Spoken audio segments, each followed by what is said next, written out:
Guney Yildiz is a Turkish and Kurdish affairs analyst who works as a special advisor for the Foreign Affairs Committee of the UK Parliament. Joins me in the studio now. Thank you very much for speaking to us. So the US is unlikely to abandon its support for the YPG.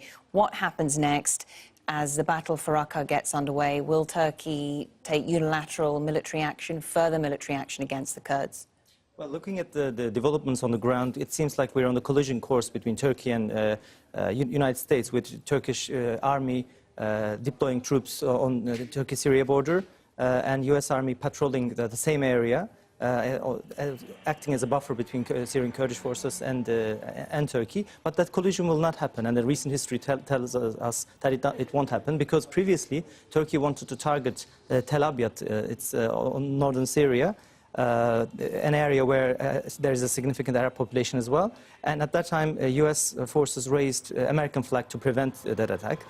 Secondly, Turkey wanted to target Manbij area, which was controlled by the Kurds at that time. And both Russia, the Syrian regime, and US prevented Turkey from attacking. This time, the tension is rising again. Turkey attacked a lot on Syrian Kurds, shelling them. But when the attack becomes more serious, we see Russia, US, and other groups pushing in to stop Turkey. Do Russia and the US coordinate at all over this? This appears to be perhaps one dimension of the conflict in Syria where they are apparently on the same side.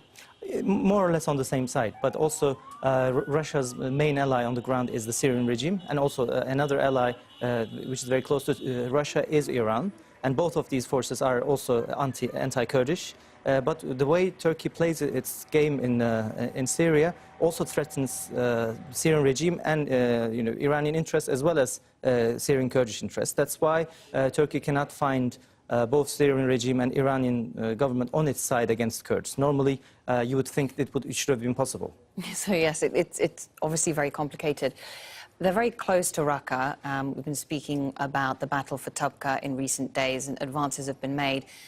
If and when the battle for Raqqa gets underway, how far will the US go in protecting the Kurds from Turkish military action? Because obviously this is something the YPG is heavily counting on.